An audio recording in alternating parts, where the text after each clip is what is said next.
Hello friends, welcome to my channel. कैसे हो आप सब? Hope you all are fine.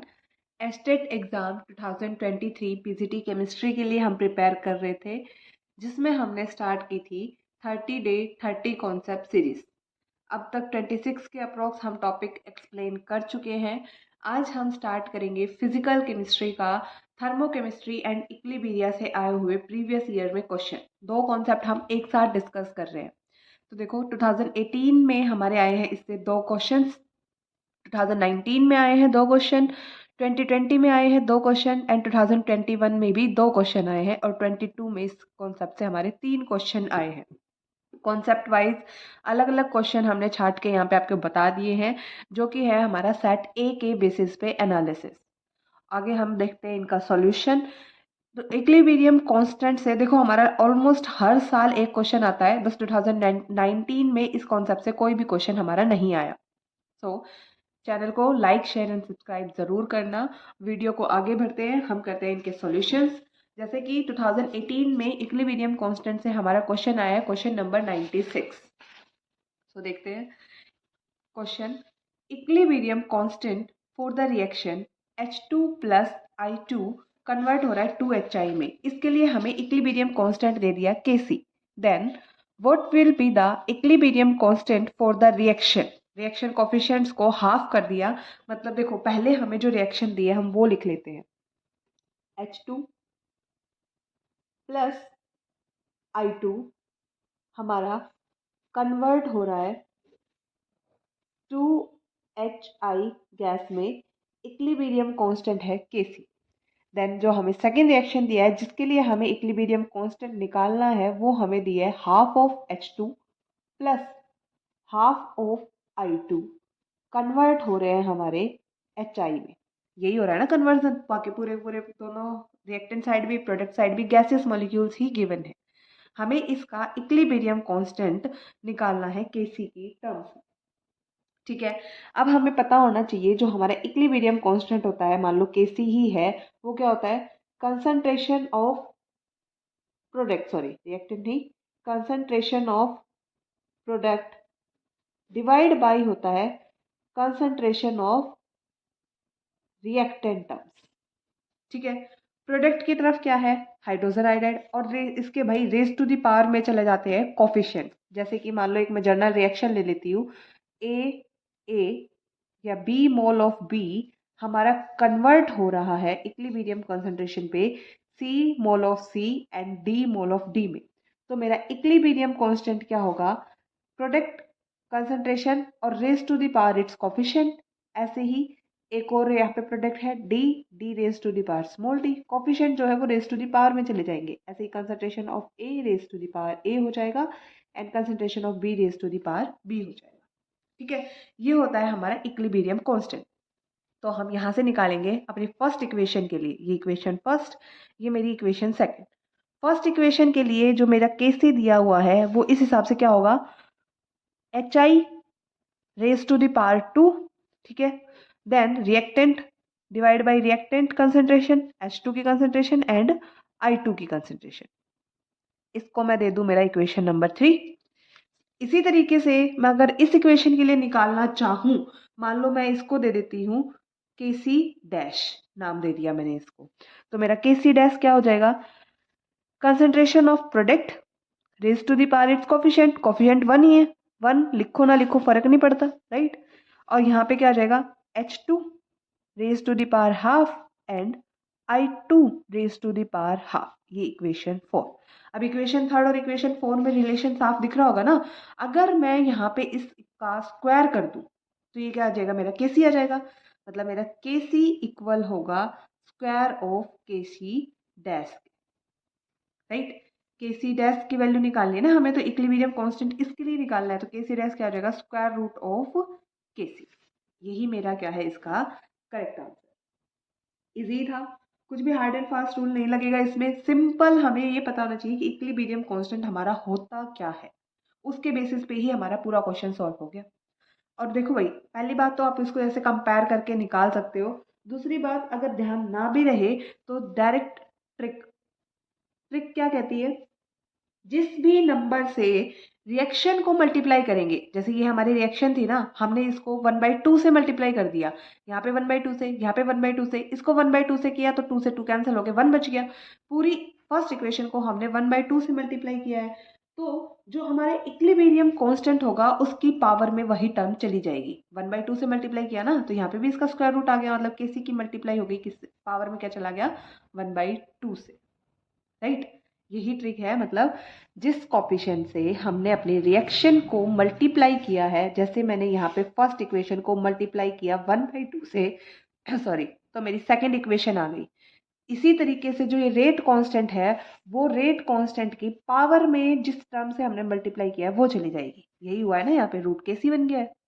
अब यहाँ तो 1/2 से किया है, ऐसे ही मान लो 2 से मल्टीप्लाई किया होता, अगर 2 से मल्टीप्लाई किया होता तो मेरा के सी डैश आ जाता के सी का स्क्वायर, 2 से ही हम पावर को मल्टीप्लाई कर देते। सो आंसर देखते हैं हम। देखो ऑप्शंस में के सी दिया है, 1/√2 के सी दिया है, और ये के सी स्क्वायर, और ये हमारा फोर्थ ही ऑप्शन क्या है, हमारा आंसर है इस क्वेश्चन का। Question number 96, option number 4 is the correct answer.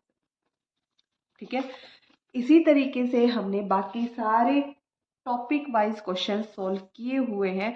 Physical के अब तक आपकी काइनेटिक सॉल्व हो चुकी है, थर्मोडाइनमिक सॉल्व हो चुकी है, और एक दो कॉन्सेप्ट और भी हैं जो हम सॉल्व कर चुके हैं प्रीवियस ईयर क्वेश्चंस को। तो चैनल को लाइक शेयर एंड सब्सक्राइब ज़रूर करना, और प्लेलिस्ट पे जाके सारे सॉल्यूशंस चेक करो। अगर आपको टॉपिक वाइज सॉल्यूशन चाहिए तो वो भी अवेलेबल है, टॉपिक वाइज नहीं चाहिए, हमें तो पूरे पूरे प्रीवियस ईयर का पेपर चाहिए सॉल्यूशन, तो 5 ईयर के पेपर भी प्लेलिस्ट पे अपलोडेड हैं विद प्रॉपर सॉल्यूशन। ओके, और पूरा डिटेल में डिस्क्राइब किया हुआ है। चैनल को लाइक शेयर एंड सब्सक्राइब करना तो बनता है। आगे मूव करते हैं हम अपने नेक्स्ट क्वेश्चन पे। नेक्स्ट है हमारा 2020 से आया हुआ क्वेश्चन नंबर 111। देखते हैं ये क्वेश्चन क्या कहता है। Question number 111, which of the following is right for a diprotic acid. Diprotic acid मतलब ऐसा एसिड जिसके पास 2 प्रोटॉन प्रेजेंट हो, राइट, और उसके इक्विलिब्रियम कांस्टेंट को हमें कंपेयर करना है। डाइप्रोटिक एसिड जैसे मैंने मान लिया कोई भी है H2X, 2 प्रोटॉन है ना यहाँ पे, ये क्या है मेरा डाइप्रोटिक एसिड। अब डाइप्रोटिक एसिड है, स्टार्टिंग में अगर हम इसका H पॉजिटिव आयन लूज करवाएंगे, मैंने ये ले लिया, यहाँ पे देख लेते हैं क्या नाम दिया है, इसे Ka1 एंड Ka2 दिया है, इसी से सॉल्व कर लेते हैं हम। Ka1 फर्स्ट इक्विलिब्रियम कांस्टेंट पे ये H पॉजिटिव और HX नेगेटिव में ब्रेक हो गया।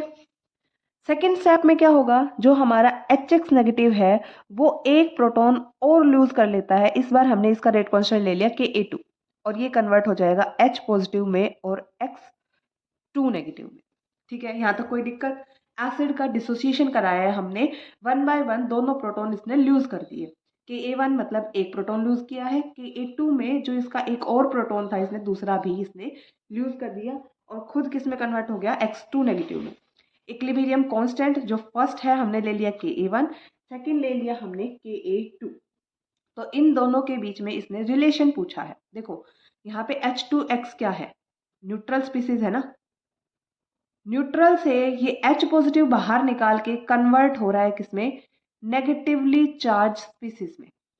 अब इतना तो हमें पता है ना, charge species are less stable, charge species are less stable. Charge species जो भी है उनकी स्टेबिलिटी कम होती है, तो ये तो X नेगेटिव में कन्वर्ट हो गया, HX नेगेटिव में। फिर HX नेगेटिव ऑलरेडी नेगेटिव है, और कन्वर्ट हो रहा है 2 नेगेटिव में, तो ये तो अनफेवरेबल कंडीशन हो गई ना। मतलब क्या है, Ka1 तो हम जैसे तैसे करवा लेंगे, बट Ka2 बहुत बहुत स्लो होगा। इक्विलिब्रियम कांस्टेंट मतलब रेट से रिलेटेड है ना, Ka1 इससे फास्ट होगा हमारा, because negatively charge HX negative से हम H पॉजिटिव बाहर निकाल रहे हैं, ऑलरेडी नेगेटिव है। एक बंदा जो ऑलरेडी भिखारी है, जिसके पास कमी है, नेगेटिव है, वो आपको दान थोड़ी दे सकता है। हम उसी में से H पॉजिटिव निकाल रहे हैं, नेगेटिव में से पॉजिटिविटी निकालना मुश्किल है, तो यहाँ पे क्या होगा, इक्विलिब्रियम कांस्टेंट बहुत ज़्यादा कम होगा, इसका रेट बहुत ज़्यादा स्लो होगा। तो ये हमारा करेक्ट आंसर है। ऑप्शंस चेक करो, K2 ग्रेटर देन Ka1 नहीं होगा, Ka1 greater than Ka2। Option number second इसका हमारा करेक्ट आंसर है। कौन सा? Second option is the correct answer. So move करते हैं अपने नेक्स्ट क्वेश्चन पे। 2021 से आया है क्वेश्चन नंबर 118। ये हमारा 21 का क्वेश्चन पेपर। क्या कहता है?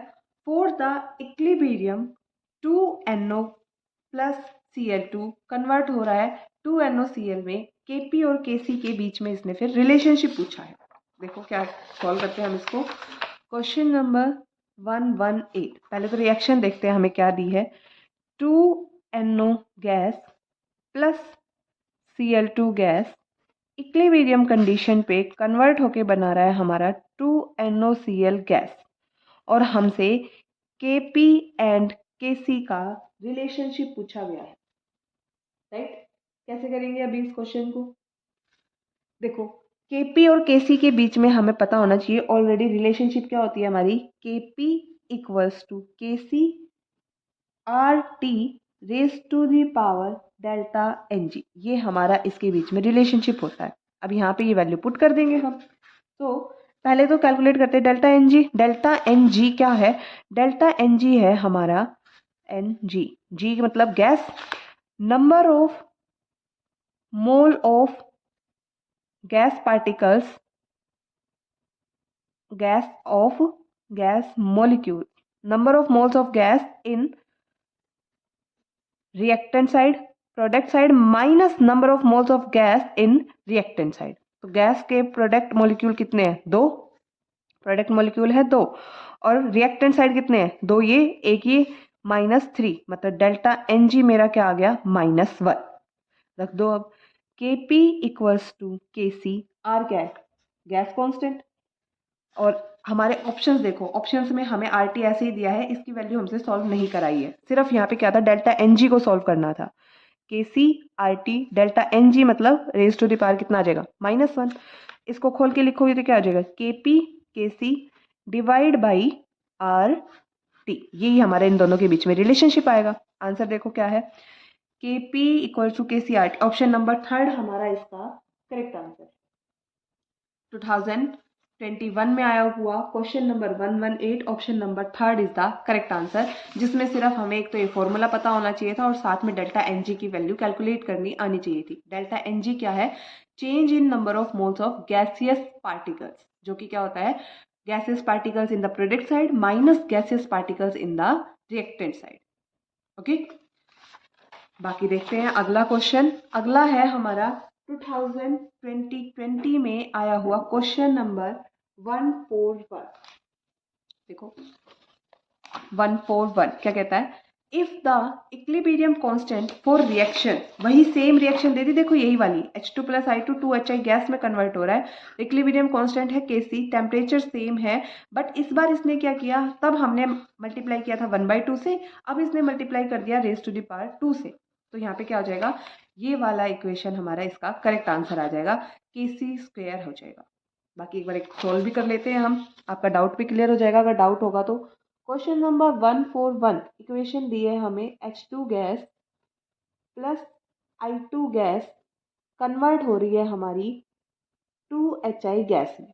जो सेकंड इक्वेशन दी है, इसी वाली को, फर्स्ट वाली को हमने इसमें क्या किया है? 2 से मल्टीप्लाई कर दिया है। 2HI गैस कन्वर्ट हो रहे हैं 4 मोल्स ऑफ HI गैस में, और हमसे दोनों इक्विलिब्रियम कांस्टेंट का रिलेशन पूछा है। इसका मैंने मान लिया Kc है, तो Kc की वैल्यू क्या हो जाएगी? Number of mole of product raise to the power its coefficient, ये वाला, divided by number of mole of reactant. Right? आ गया? दोनों की raise to the power coefficient मतलब 1 1, लिखो ना लिखो फर्क नहीं पड़ता। ऐसे ही फिर हम लिखेंगे Kc' की वैल्यू। Kc' क्या होगा? Number of mole of product, concentration of product sorry, raise to the power coefficient divided by concentration of reactant raise to the power coefficient. ऐसे ही I2 raise to the power coefficient. अब देखो, अगर मैं इसकी square कर दूं, Kc' का स्क्वायर क्या है? हमारा Kc है। राइट? यही दोनों में क्या है? रिलेशन। और यही हमने उस ट्रिक से निकाला था कि जो नया कोफिशिएंट आएगा, जितना हम इक्वेशन को मल्टीप्लाई करेंगे जिस डिजिट से, वही उसकी पावर में चला जाएगा। पावर में ही गया है यहाँ पे। सो 141 ऑप्शन नंबर थर्ड इसका क्या है correct answer. Okay, equilibrium constant से हमारे ये 4 क्वेश्चन आए थे प्रीवियस ईयर में, चारों हमने सॉल्व कर लिए हैं। अब मूव करते हैं नेक्स्ट क्वेश्चन पे। नेक्स्ट क्वेश्चन है हमारा प्रोडक्शन अमाउंट से। जैसे हमें एक इक्वेशन दे दी गई, रिलेशन दे दिया गया, उसमें से हमसे पूछ लिया गया कि कितना अमाउंट इस सब्सटेंस का प्रोड्यूस होगा। ऐसे क्वेश्चन दो आए हैं। 2018 में आया है क्वेश्चन नंबर 112 और 2020 में आया है क्वेश्चन नंबर 131। अब इन दोनों को सॉल्व करते हैं और ये दोनों ही क्वेश्चन हमारे सेम है, same to same question repeat हुआ है। जैसे देखो ये हमारा है 112 क्वेश्चन 2018 का। The amount of water produced by the combustion of 16 gram of methane is. और यही हम 2020 पेपर देखे 131 सेम क्वेश्चन है। The amount of water produced by combustion of 16 gram of methane. ना ही क्वेश्चन अलग है, ना ऑप्शन अलग है, ना ही डिजिट्स अलग है, सेम टू सेम क्वेश्चन उठा के दे रखा है। तो सॉल्व करते हैं हम इसको। क्वेश्चन नंबर 2018 का 112 एंड 2020 का question number 131। The amount of water produced by combustion of 16 gram of methane. सबसे पहले तो इसने कंडीशन क्या दी है, मीथेन का हमें कराना है कंबशन। तो पहले ये इक्वेशन ही पता होनी चाहिए। मीथेन क्या होता है हमारा CH4। अब कंबशन हो रहा है, किसी भी चीज़ को हम बर्न कर रहे हैं तो वो ऑक्सीजन के प्रेजेंस में होती है और साथ में हमें हीट देनी पड़ती है। प्रोडक्ट क्या बनेंगे, कार्बन डाइऑक्साइड प्लस वाटर। अब इस रिएक्शन को पहले तो हम करेंगे बैलेंस। देखो कार्बन एक कार्बन प्रेजेंट है, ऑक्सीजन 2, यहाँ पे 3 ऑक्सीजन है, हाइड्रोजन 4, यहाँ हाइड्रोजन 2 ही है। तो पहले हाइड्रोजन को बैलेंस कर दिया, हाइड्रोजन हो गए 4, तो ऑक्सीजन देखो ऑटोमेटिक बैलेंस हो गए ना हमारी, ये 2 ये 2, तो यहाँ पे भी हम 2 लगा देंगे, बैलेंस हो गई इक्वेशन। अब देखते हैं क्या कहता है। इसने बोला है 16 ग्राम ऑफ मीथेन कितना वाटर प्रोड्यूस करेगी। पहले तो इसका निकालते हैं। देखो इक्वेशन से हमें इतना समझ में आ रहा है 1 मोल ऑफ मीथेन प्रोड्यूस करती है हमारी 2 मोल ऑफ वाटर को, राइट। इतना तो समझ में आ रहा है। मीथेन का 1 मोल वाटर के 2 मोल बना रहा है। अगर मैं इसका लूँ मॉलिक्यूलर मास, मॉलिक्यूलर मास मतलब इनके मॉलिक्यूल्स का मास, कार्बन का मास होता है 12 प्लस हाइड्रोजन कितने हैं 4, और एक हाइड्रोजन का मास होता है 1 ग्राम। टोटल आ गया कितना 16 ग्राम, राइट। यहाँ पे वाटर का लें हम, वाटर का मतलब 2 हाइड्रोजन 1 ग्राम के प्लस 16 ग्राम इसका, और साथ में ये है कितने 2 मोल, तो 2 से मल्टीप्लाई कर देंगे। कितना प्रोड्यूस हो रहा है हमारा 2 और ये 18 into 2 36 gram, right. 16 gram of methane produce कितना कर रहा है 36 ग्राम ऑफ वाटर। और हमसे ऑप्शन में भी यही क्वेश्चन में यही दिया है 16 ग्राम ऑफ मीथेन कितना अमाउंट वाटर का प्रोड्यूस करेगी। तो ये तो ऑलरेडी मॉलिक्यूलर वेट से भी ये क्वेश्चन सॉल्व हो गया, ठीक है। सो ऑप्शन सॉरी आंसर क्या है इसका 36 gram. Option number 4 is the correct answer. 16 gram of methane produce करेगी 36 ग्राम ऑफ वाटर। इजी था, मुश्किल नहीं था। क्वेश्चन नंबर अब देखते हैं आगे।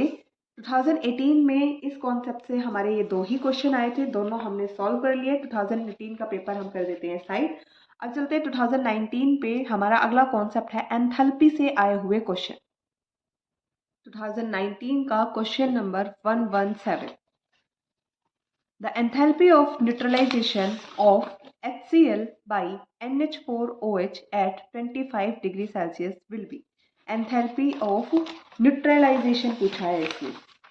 तो देखो किसकी पूछा है, न्यूट्रलाइजेशन कराया है इसने HCl का और साथ में NH4OH का और एट 25 डिग्री सेल्सियस, ठीक है। तो न्यूट्रलाइजेशन एंथैल्पी अगर हम बात करें स्टैंडर्ड की, स्टैंडर्ड न्यूट्रलाइजेशन एंथैल्पी वो कितनी होती है हमारी, स्टैंडर्ड होती है हमारी -57। कभी भी ये पॉजिटिव वैल्यू नहीं होती, क्या होती है हमेशा नेगेटिव होती है, -57। तो देखो पॉजिटिव नहीं होगी तो ये ऑप्शन तो हमारा वैसे ही कैंसिल हो गया, बच गए ये 3। आगे देखते हैं। अब ये क्या है हमारे पास, एक वीक बेस, वीक बेस है तो ये कंप्लीटली न्यूट्रलाइज नहीं होगा, कुछ ही एक्सटेंट तक न्यूट्रलाइज होगा। स्टैंडर्ड का मतलब क्या होता है, एक अच्छी खासी न्यूट्रलाइजेशन हो जाए स्ट्रॉन्ग एसिड और स्ट्रॉन्ग बेस। लेकिन यहाँ पे क्या है, एसिड तो स्ट्रॉन्ग है लेकिन वीक हमारा बेस है, कंप्लीटली डिसोसिएट नहीं होगा, कंप्लीट न्यूट्रलाइजेशन नहीं होगा। कंप्लीट न्यूट्रलाइजेशन नहीं होगा मतलब क्या होगा, वैल्यू हमारी कुछ ना कुछ -57 से कम होगी, लेस देन -57, क्योंकि यहाँ हमारे पास वीक बेस है तो न्यूट्रलाइजेशन पूरा नहीं होगा, बेस का कुछ ना कुछ अमाउंट हमारे पास बच जाएगा जो कि ब्रेक डाउन नहीं होगा। ठीक है, तो लेस देन -57, अब देखो ये ग्रेटर देन है, नहीं होगा, ये भी ज्यादा है, तो हमारी ऑप्शन नंबर 2 हमारा इसका क्या होगा, करेक्ट आंसर। ठीक है, -51.34 kilo joule is the correct answer. That's all. Move करते हैं अगले क्वेश्चन पे। अगला क्वेश्चन है 2020 से आया हुआ क्वेश्चन नंबर 144। ये भी एंथैल्पी का क्वेश्चन है।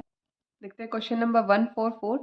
The enthalpy change for the reaction, reaction दे दी हमें, 2 कार्बन यानी कि ग्रेफाइट मॉलिक्यूल 3 हाइड्रोजन के साथ कंबाइन करके हमें इथीन बना के दे रहे हैं।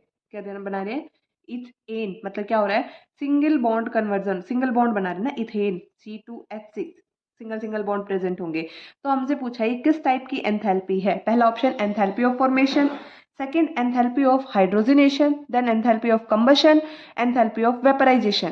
तो वेपराइजेशन तो नहीं हो रहा, कहीं पे भी वेपर्स नहीं बन रहे, ऑलरेडी ये गैसेस मॉलिक्यूल गैसेस में ही जा रहा है। सेकंड कंबशन, यहाँ पे भी हीटिंग की कंडीशन भी नहीं दी।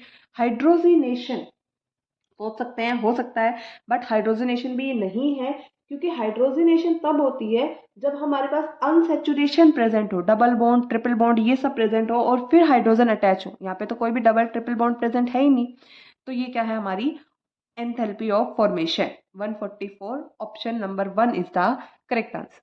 क्या है हमारी एंथैल्पी ऑफ फॉर्मेशन। अब मूव करते हैं नेक्स्ट कॉन्सेप्ट पे। नेक्स्ट कॉन्सेप्ट है हमारा ली चैटलियर प्रिंसिपल से आए हुए क्वेश्चन, और ये हमारा 2019 में और 2020 में क्वेश्चन आया है, जो कि सेम क्वेश्चन रिपीट हुआ है, कुछ भी अलग नहीं किया उसमें। देखते हैं, in which of the following reaction the reaction goes in reverse direction when pressure is increase. Le Chatelier principle का है, 2019 में क्वेश्चन नंबर 128। क्वेश्चन नंबर 128 देखो, ली चैटलियर प्रिंसिपल हमारा क्या कहता है, नंबर ऑफ रिएक्टेंट मोल। जैसे मैं यहाँ पे जनरल टर्म में आपको समझाती हूँ, जैसे मैंने ले लिया रिएक्टेंट और यहाँ पे मैंने ले लिया प्रोडक्ट। मान लिया मेरा रिएक्टेंट यहाँ पे प्रेजेंट है 10 मोल, ऐसे ही रैंडमली ले लिया। यहाँ पे मेरा प्रोडक्ट है 5 मोल, दोनों गैसियस स्टेट में ही है।